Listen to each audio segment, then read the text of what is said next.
Tara Acton has been working to get John Hassett the contract for years. It is very suspicious that John Hassett knew the exact amount that Monolithic, who bid $87,000, actually bid. It is very obvious that someone in the procurement department tipped Hassett off that Monolithic offered a bid of $87,000. Chairman Lingenfelter pointed that out specifically. Another fully qualified physician group submitted their proposal to the 2025 RFP.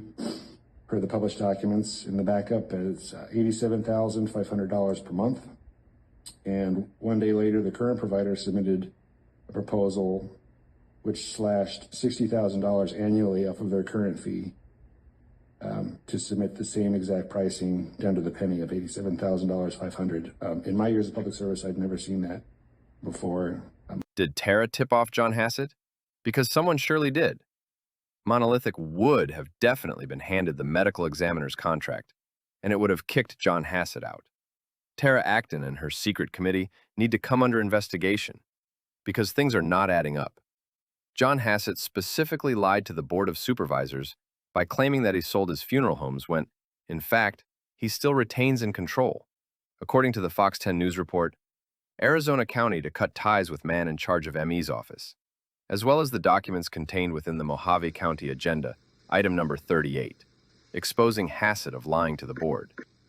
The procurement director, I think her name is Tara Acton, when she said that they received bids, because they evidently put out that they would take bids this time before renewing or doing a contract.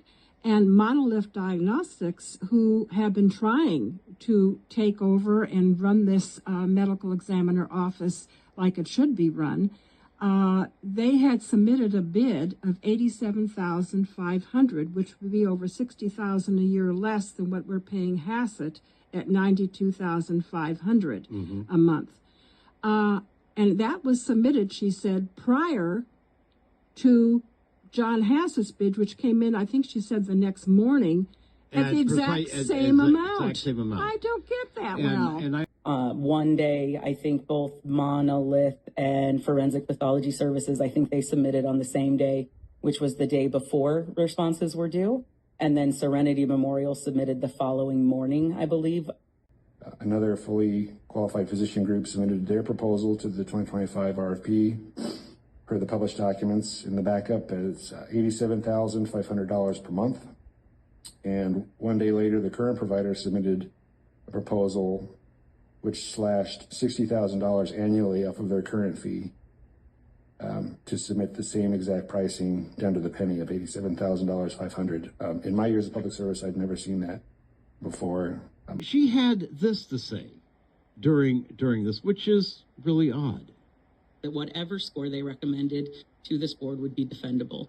I don't have a dog in the fight. I don't necessarily care who provides medical examiner services to the county, so long as we go through a fair process and anyone who has the opportunity can offer. I think we've shown that was possible. As I explained, we did have 3 offers. We had 2 that were very close, primarily because they were very close in price when it came to scoring. They weren't just close in price, they were precise down to the penny. To submit the same exact pricing down to the penny of $87,500. In my years of public service, I'd never seen that before. They were exactly the same. And the one that Hassett submitted came in after Monolith the next day. Correct. So how did he somehow have the same amount? I don't know. But the thing is, if you're having to stand there in front of the county supervisors and say, I don't have a dog in this fight. I don't care who the county examiner is. I don't have a dog in the fight. I don't necessarily care who provides medical examiner services to the county. Right. Was that good enough? We're not hunting you yet. But now I think we see a reason why we should be hunting her.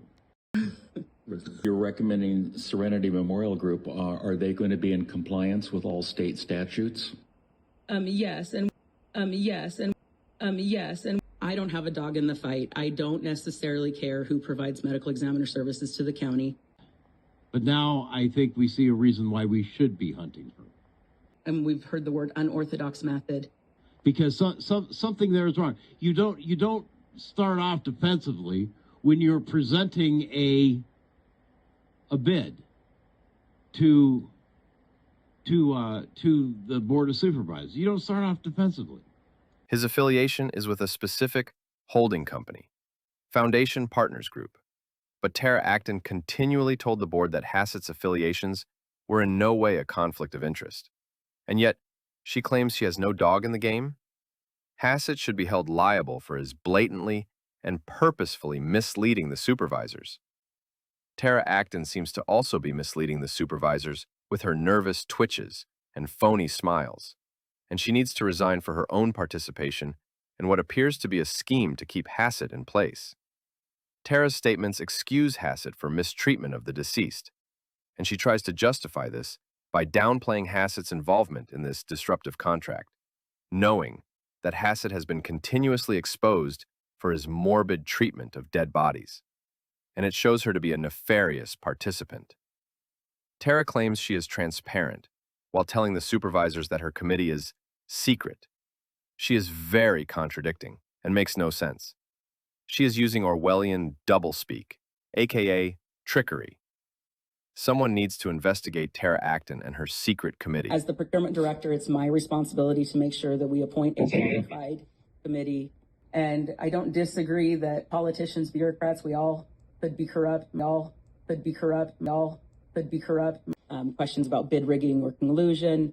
Questions about bid rigging or collusion. My goal and my role is to make the process as transparent as possible. My goal and my role is to make the process as transparent as possible. My goal and my role is to make the process as transparent as possible, so that if somebody does feel like there was corruption from either an elected official or somebody that may have been on the committee, they have a path to protest the recommendation and ask for us to look into that more in depth. But we weren't hiding anything from you in that. We weren't hiding anything from you in that. We weren't hiding anything from you in that review. It was to just try and protect the integrity of the process so that people aren't fearful of serving on committees for us, or so that their scores aren't influenced by any kind of political stress. And to follow up, so the answer is you have no financial interest in any of those other companies?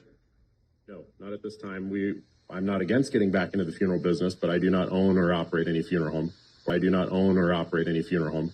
I do not own or operate any funeral home or have a financial interest in them. Thank you. Thank you. And what will this honorable Marine Sonny Borelli do about John Hassett lying straight to his face on November 3rd, 2025? Doesn't he want the public to believe that he is an honorable man? Currently, he is expecting the taxpayers to fit the bill for a $400,000 office. And yet here he is supporting such morbid behavior and is now faced with making an honorable decision about somebody who is collecting millions of dollars from taxpayers who just lied straight to his face. What will Sonny Borelli do about this liar? And what is Don Martin and Rich Letman going to do? Why are these men so hell-bent on keeping this crook in place? What will Don Martin and Rich Letman do about all these lies? Will they let it all go and come up with excuses like Tara Acton does?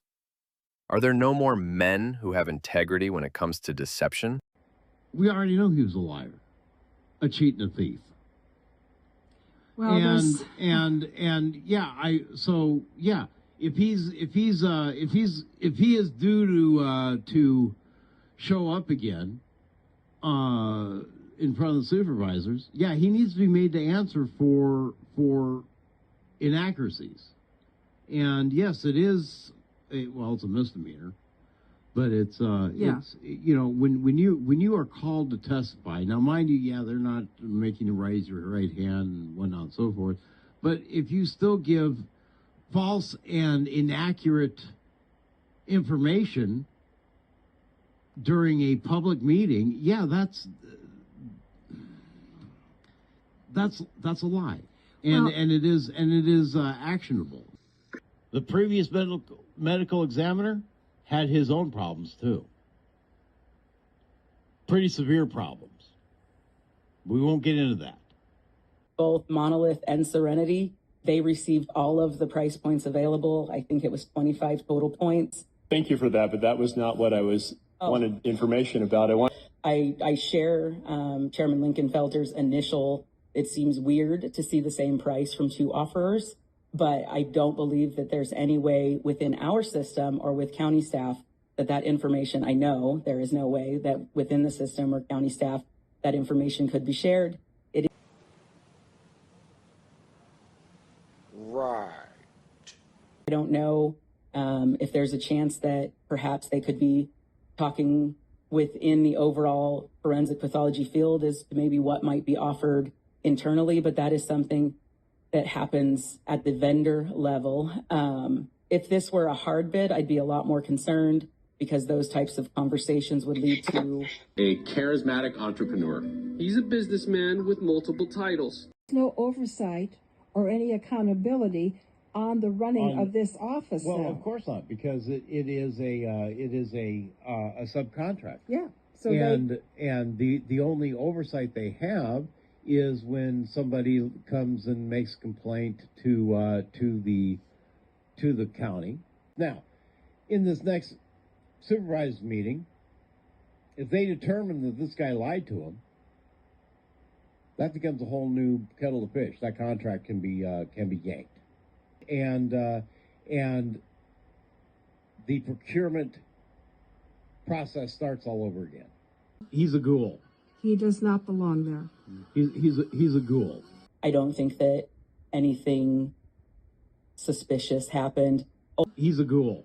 An example from the procurement world of best practices that I sign all contracts and that no board members are involved at all. And then at like 2:04, I believe, was the time that a member of my staff, Teresa Garrett, the procurement officer responsible for this one, Teresa Garrett, the procurement officer responsible for this one, Teresa Garrett, the procurement officer responsible for this one, is when she actually clicked through the disclosure documents that it was confidential, that she wouldn't share any information outside of evaluation purposes until it became public record. And then that is when they actually become unsealed and she can review them and release them to committee members. So I share Chairman Lincolnfelter's initial, it seems weird to see the same price from two offerers, but I don't believe that there's any way within our system or with county staff that information, I know there is no way that within the system or county staff that information could be shared.